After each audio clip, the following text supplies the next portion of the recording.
Yo, Miss B and the Missionaries of the New Love Revolution. I hope you're having a wonderful, wonderful day. Today I'm really excited to share with you the conversation I had with Dr. Ray. Doctor, he's a breakthrough relationship coach. He has a doctorate in psychology and practices here in Santa Monica, California. He has shared the stage with many interesting names like Marianne Williamson and Eckhart Tolle and has done workshops all over the world. I had a really good time having this conversation, and I hope you enjoy it as much as I did. Peace.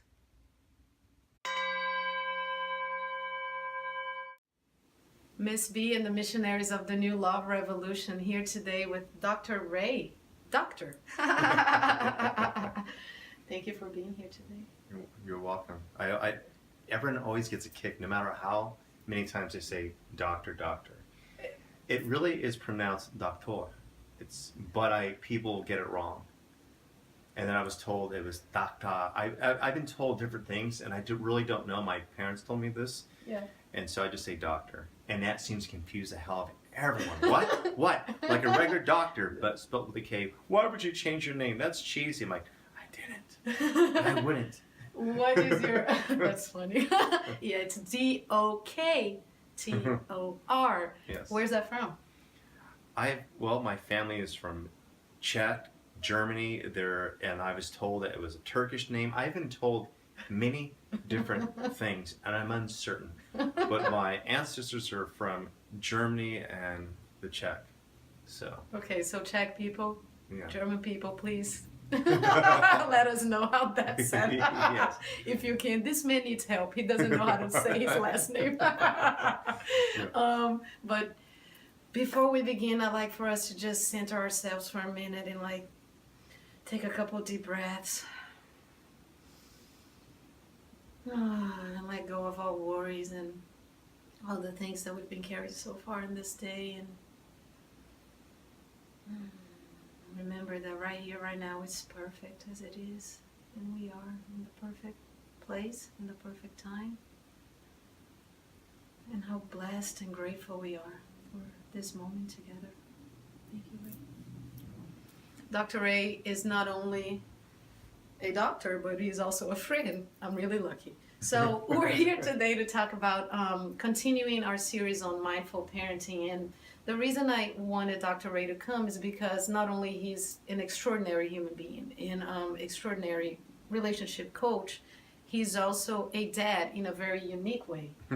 And I wanted to bring a little bit of this masculine energy into the conversation of parenting, because a lot of the times the women are in the forefront of that, and there's a lot of that feminine energy being poured out. I don't know if exactly a balanced way of the feminine, but just a lot of that out there. And I wanted a male perspective, and so maybe Dr. Ray can share a little bit with us how he became a dad, which is a very cool and interesting story. This is when you are sharing this very moment, it's bringing up several things, because I work with clients, and I think it was last year, I worked with a couple women who were pregnant, and the man walked away. And their own child was grown inside this woman. Yeah. And I didn't understand how a man could do that. So that I had that experience last year. And in fact, 3 months ago, her child was born, and she's in a really good place, and still helping her through the process. Kind of shown up still as that masculine figure, even though Yes. her, when I say shown up, we're working together. Yes. And I've also seen men just, with friends on Facebook who I've come closer to, share with me the same thing. Like, I don't know how their man is not showing up. And I'm seeing women really do it all. They're being the hunters, the gatherers. They're doing so much, and I imagine how difficult that could be. And I just went to that because I want to talk about that a little bit, but you just asked me a question about how I become a dad. So it's unique, and I think it'll speak to those who might, if they're watching this, they'll think, well, you don't understand my situation. It's really unique. It's really hard to do that. I lose myself because of this. Yes. You're not in my shoes. Well, I went through an experience that it's like a movie. Maybe it'll really become a is, movie. Yeah. So I had I had a child with a woman who I barely knew, and what happened was she was separated at the time, and she got pregnant, and she got back together with a husband, and they decided to have a child without me knowing.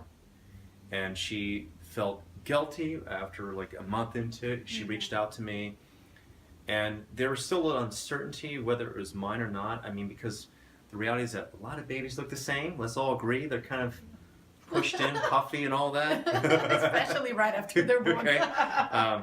So to not make it awkward for the family and all of that, and I mean, how do you? I mean, the whole situation was awkward. But you know, I reached out to him and had said, you know, I said that he kind of knew something, you know, that it was a good chance it wasn't his, and he was polite over the phone, and he decided to. I said, well, you need to get a DNA test first. Yeah.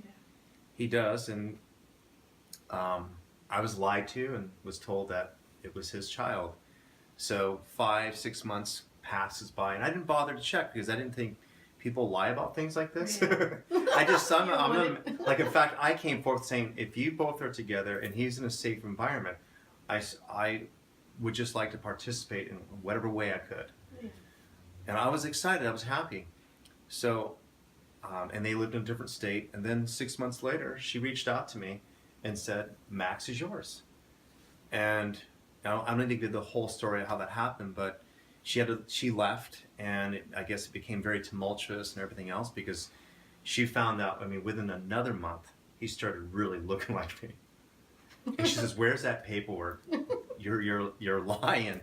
And it took her this long because, you know, he had everything was under his control. Yeah.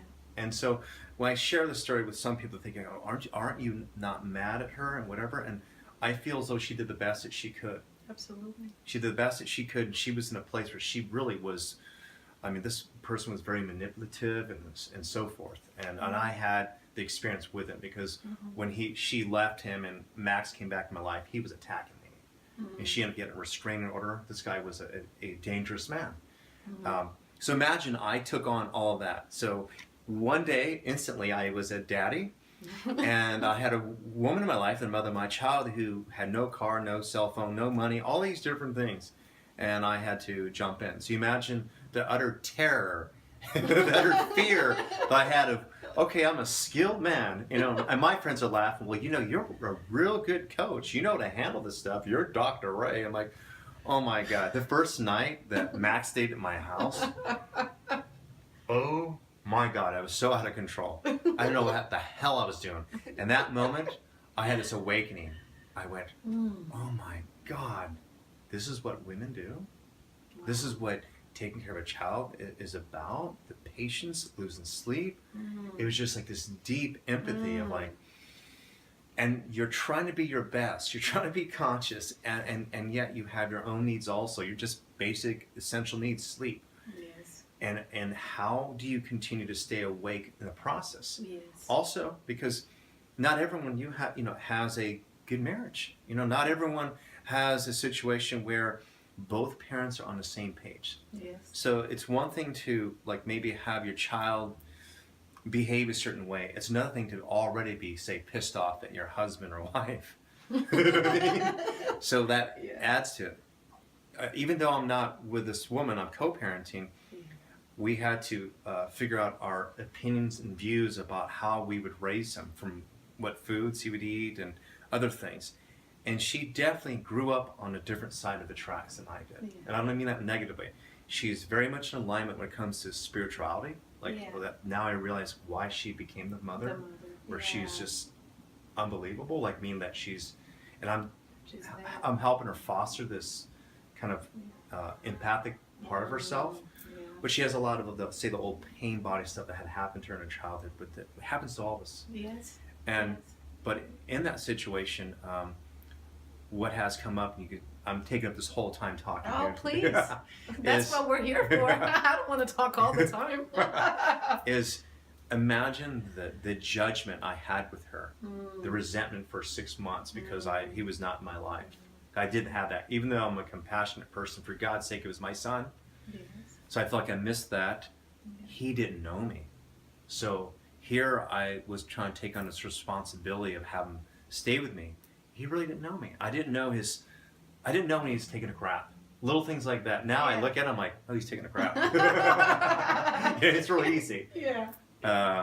You know, I know when he's tired. I know when he's about to check out. It's like, I'm like, all right, that's why this is why he's being a little, he's being a little grouchy. Yeah, it's just little things. Yes. I didn't know those things. Yes.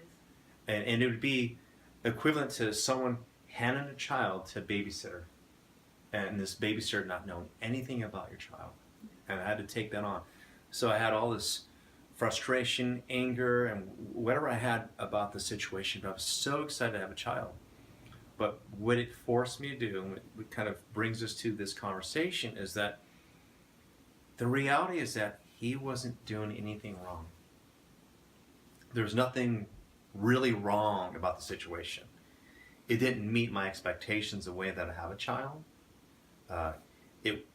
I didn't have the child with someone who I can co-parent within the same house. Yeah.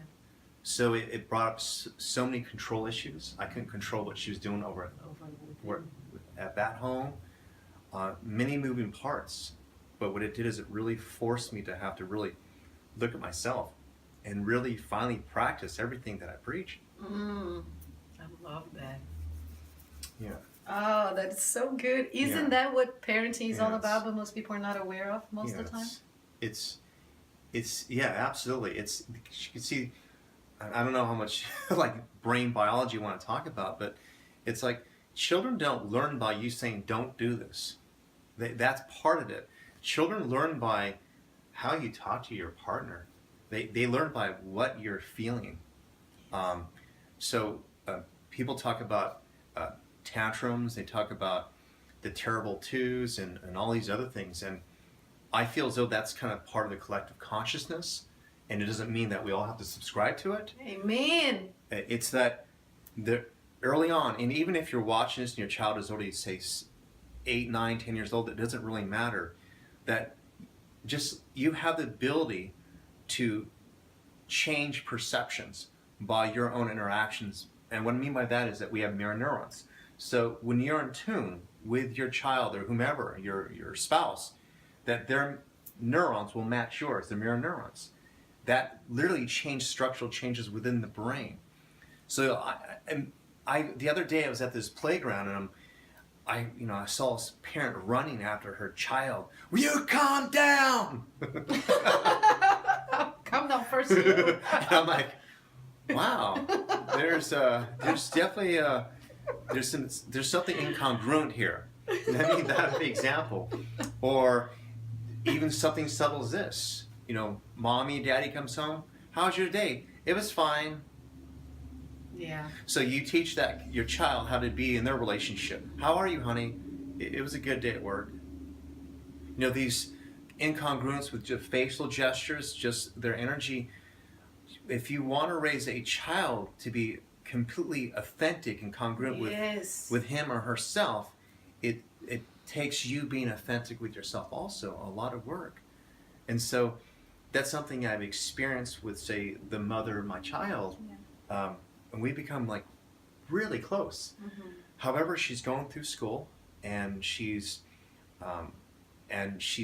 being challenged a little bit. Yeah. There's a lot of other situations that she had to do, which is understandable. I mean, I'm impressed by everything she's done. But she's in a place in her life where a lot of her insecurities coming up, and therefore my son acts out more with her. Because that's kind of a representation of just herself also. She's not as grounded, but she's also saying, I'm not as grounded as you, Ray. Yeah. And so he doesn't feel maybe as safe. This is just theory, okay? But he definitely is more drawn to me. Even though he was out of my life, now it's different. He's definitely, like she says it too, he's a daddy's boy. Yeah. It's not because I give him ice cream and I give him candy. People, yes, it's not listen because to this. it's not because I spoil him. It's more because I am so present with him. Yes. Yes. I am present with him. We gaze at each other. I'll look at him in his eyes, and we'll just look at each other. And to the point where I know what he's doing. I know when he's up to trouble.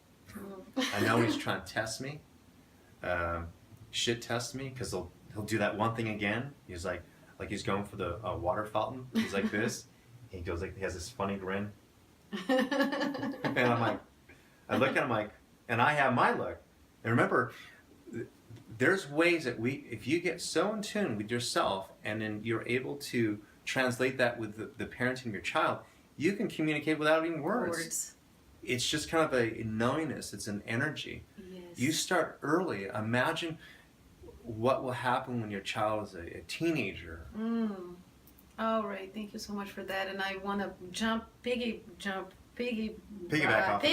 off of that and say that going back, I love what you said. He said so many great things in, such little time. Isn't it the work all about ourselves? A lot of parents are like, well, if my kid did that this way, I'd be happier, or I'd be calmer, or I'd be this. But remember, it's your job to make yourself happy. It's your job to make yourself aware. It's our own work to be mindful and present. Nobody can get that out of us. It's from the inside out. Yes, it's something. I have been doing this work for a long time, and it was last year, July, I left for 10 days. I'm going again next week to do some work on myself. And I'm actually in a good place. It's not like, oh my God, I'm going through depression or anything like that. It's more to improve my life, my business. However, last year, I had the most unique experience, happening because I had a child. I had a lifestyle set up in a way where it was for a single man. And that means I had my private practice. Weekends, I play in a band. So how do I become a weekend dad? I mean, or like if that's what was the schedule. And I also didn't have babysitters around me. I didn't have friends who had children. For whatever reason, it's also is that it's a lot easier to hang out with couples who maybe have children to do those functions once you have a child. Yeah. Well, imagine to some dude who is a rock star on the weekends, who lives a single life and so forth, and all of a sudden it's like a movie. Like, here's your baby. It totally is a movie. We've talked about this before. Mm-hmm. Yeah.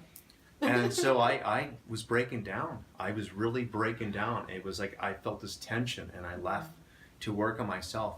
And that work was to really better my relationship with the mother. And and when we talk about like working on yourself, one thing I learned is that one way to kind of teach my son, even though I'm not with the mother, is show him how much I love the mother. I love how much respect he's going to have for women. Yes. So it's, here I'm not with this woman, and even though she's irritated the hell out of me a few times, it's that he is watching how I am with her. Even without her being present. Yes, this is key. Yes. So it's, and this is important for me because my father comes from a different generation where they kind of, they diss the women. My dad is 90 and from the Bronx, and he does that with my mom. He's slowed down a lot because he's just gotten a lot older, but he used to be pretty bad as far as the way he would talk about my mother. And so I wouldn't say my dad was not a misogynist, but he saw women as not being as smart or something, or just like these aliens. And so I wanted it, even though I didn't have that type of parenting. In fact, when I was a teenager in early 20s, I was a little bit like my father. I wasn't as bad, but I thought the same thing. I didn't understand masculine and feminine communication. So because she was a little bit flaky or emotional, I saw that as being weak or something. I didn't understand it. Yeah. That's really the main issue with my father, is because my mom's feminine. Very feminine. Yeah. So he just thinks like, you change your mind. And I'm like, yeah, Mom. I mean, yes, Dad. She's a girl. She's flowing through her emotions. Yes. So I didn't understand that when I was younger. But with my son Max, it's really demonstrating that. So he is this ultimate superior lover. He is a stand-up man. And this work that we do, that you can do, is what's gonna make a better human race. Yep. This is what's gonna that's the world I know every parent want to live behind for their children and grandchildren. Is people with an open heart, people who can communicate from a place of understanding and compassion. The old paradigm is done. Mm-hmm. And this was such a calling for me because I saw people wanting to do it, but sometimes not knowing how to do this. Mm-hmm. And the information is out there. We're out there. We're in playgrounds. We are in the mall. We are in the restaurants. And I want people to come together and understand that we are our own community. We are not going to go into the supermarket when your kid's having a tantrum. We're not going to give you the look because we've been there. We're going to give you a hand. Mm-hmm. And that's what I want to bring up with all this. And Dr. Ray mentioned something really important, the energy you're giving your child without words. Mm-hmm. That is so key in every relationship. Sometimes the things that are not being said are the most impactful ones. Yeah. And the energy that you're putting out there. So with that said, how do you bring, you specifically, presence and mindfulness when parenting is really challenging? Or on those moments where you just want to go like, oh my God, I'm going to lose it right now. I think it's not so much what you do when it happens. Yes. Because it doesn't seem to ever work out. It's like, you being a black belt and then you go out and then like some teenager kicks your ass and takes your wallet. You know what I mean? You're like, whoa, what just happened? You're just thrown off, okay? How do you bring mindfulness into your day, and how does that reflect into your parenting? Because I have my own practices, so I want to hear from you. Okay, so and this would be not just for parenting, just but for your life as a person, and that is disconnect as much as possible from social media. That's one. Two is morning rituals. Yes. Where you spend minimum 5 minutes to yourself to ground yourself in your purpose of how you want the day to unfold. It's connecting to every parent should have some hobby, some passion outside of the family. Yes, amen. You're kind of doing it now, even though it's related to but this is, parenting. Yes. So this would be example. You have to have something. You need to. You can't be. It can't be all about your child, because what ends up happening is, how do you know what thoughts are yours? Yes. Versus what is just like projections from just everything that's happening. Absolutely. You need to be able to break away so you get a better perspective on things. Yes. That's why people, when they go on vacation or they take space from their partner and then they start talking to their friends. It might be a guy who's pissed off at his wife, and then a few male friends kind of call him on his stuff. And he's like, well, she's probably going through this. Yeah. And he comes back with flowers. He's like, I'm sorry, I didn't really know you're going through this. See, when we're so enmeshed in the doing, paying the bills, maybe health challenges, and trying to be the right parent, everything starts becoming messy. You need to have space. You might be watching this thinking, well, I don't have the ability to create that right now. You can, there's ways, if you really want to do it, you can do it. I'll give you an example.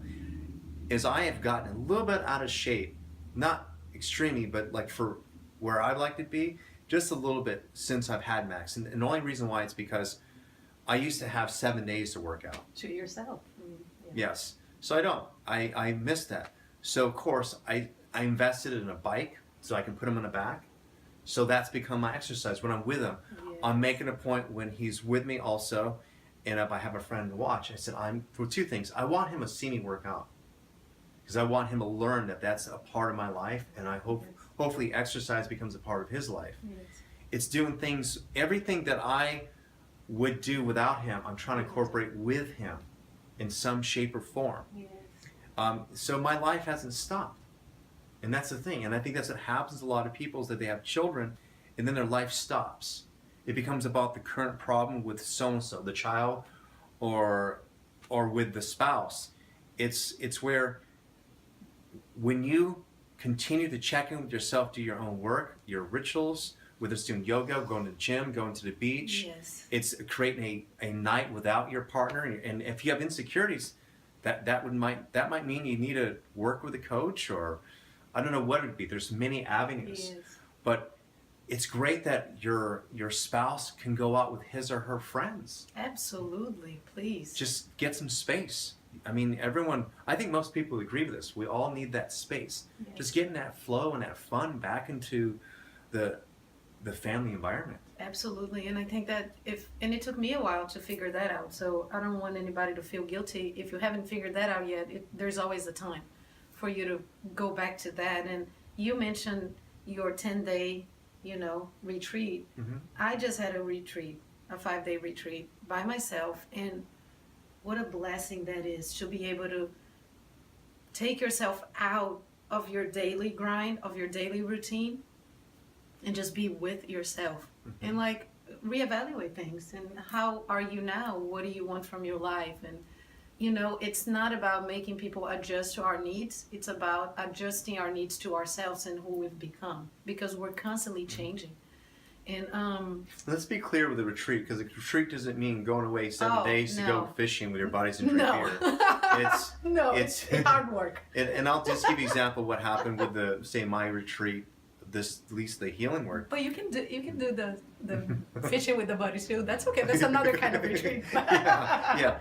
Well, I went there, and one of the things that was coming up is that I didn't have the best communication with the mother of my child at the time, or it would just somehow get really disruptive, and she was going through her own process and healing what had happened with her ex. Yeah. She had not gone to therapy or anything, so a lot of what was happening she was projecting onto me. But it was not just that. She was feeling judged by me. Mm-hmm. There's all these things that she was feeling. I was saying, I'm not doing that. I'm not doing that. I'm really open-minded. Bullshit. Mm-hmm. What had happened was I went on this retreat and realized I was able to kind of step in her shoes and ask myself, what would it feel like to be Ashley? What would it feel like? And I saw myself through her eyes, and I saw a very judgmental man. And even though there was maybe some concerns that was understandable, that I still was putting out that energy, and so she felt like she was like being controlled like her ex. Even though I wasn't with her. She's feeling like this man was trying to control her life, and indirectly she's feeling like she was not enough. So she felt very irritated around me, and I shifted that energy, and after that everything changed in a relationship. Mm-hmm. She really didn't do any work. I mean, that she didn't go on a retreat. She didn't read a book or see a coach. By me shifting my energy, shifted our entire relationship, and it impacted my son in a positive way. Yes. So this inner work we're talking about, you might be thinking, oh God, it'd be great if my partner to do this also. Well, yes, but it's not absolutely necessary. No, it's not. And your life is going to be so much better regardless of your partner, your situation with your child. And I think what Ray's saying is that it doesn't matter where you are in your life and the conditions and the situations, there's always that time that you can look inside and change and shift your perspective. And so it takes us some time going away from that environment to be able to see a bigger and clearer picture about, wait a minute, how am I projecting and how am I being projected in this dynamic? And kids are such a blessing in that way, because they will be mirror mirrors. Yeah, there's maybe this being even a way to kind of start bring us to a close. We talked about communicating, without words, and you remember this as when your child was a lot smaller. How old is she now? 3.5. Okay. So when little subtle things that she would do, when she maybe just sit up on the couch with you and your husband, she felt like an adult. Yeah. Okay. Now imagine if you're sitting on the couch watching a lot of TV. Will he or she end up doing the same? Little things like that. It's like little habits. Is it serving you? Is it serving your family? What type of TV you watch. And I'm not saying TV is bad. I'm just saying they pick up objects on the phone. Little objects. They see you on the phone all the time. How often are you looking at your child, looking at the phone? I see children today, 7, 8 years old, where they'll say hello and they're looking at their phone. Like they're trying to be polite because mom or dad is introducing them to someone, but they're like this. So here's something to remember, that your children, as far as the maturation of the brain, the most pertinent years is from 0 to 5 years old. So the way that they learn to self-regulate, the way that they come to like see themselves in the world, is through what they are witnessing in their world around them, from whether it's arguments or reconciling those arguments. It's you don't have to create the perfect environment. No. What it is that there's congruency, there's consistency. You're practicing what you're teaching. You are able to be present with your child. They watch you be present with your spouse. It's all these things. It's where, so they develop those. And a lot of adults will agree with this. Have you noticed a lot of teenagers and even young adults in their 20s how they have no interpersonal skills? No interpersonal skills at all. Yeah. It's because they learn through this. They learn through watching. There's no interaction. That part of the brain that grows and develops those skills, it didn't happen. But they're really great on computers. They're really great. There's other skill sets. It's great. Yeah. But so being present is about just really being connected. It's not like you can read as many books as you want. What I learned also, I've gotten rid of almost all of them. I stopped reading them because then I got some real basic ones. And there's one book called, I think it's called Creating Happiness. I think that's the name. And it's about the self-reflection about your own happiness. Yeah. And at the end of the day, happy people typically make really good choices. Yes. Because when you're happy, you're connected to source. When you're connected to source, you're connected to your higher intelligence. Yes, and we all have that available. Just stepping in. Yes. So presence, being able to observe, and funny story, I remember I was laying on my back for a moment, stretching, and I put my arms up like this, and when I'm changing his diapers so he doesn't get the stuff on him, the poo-poo, sometimes I put his hands on, I said, put your hands up. And I was lying on my back, stretching, and he grabbed one of his diapers and brought it to me. It was so cute. Oh, it's time to change diapers. Yeah. So, no, those are my Depends. But we're not going to tell you how old he is. So, they're copying everything. Everything. Those little things, everything. And I'm just using those examples because those little things, it's innocent, and it's just they're copying everything. So that's why, like for me, like I can't fool him. No. I can't fool him. That's why when you're mindful and present, you realize that when you think you're fooling them, you're fooling yourself. Absolutely. Right? And thank you, Ray, for this time. And you're welcome. It is cool to not fit in. It is cool to be present. It is because you brought something in the beginning that I just want to touch to end, is that, you said we don't have to buy into the mass consciousness of things. And what you project out, and this is in any relationship, you get back.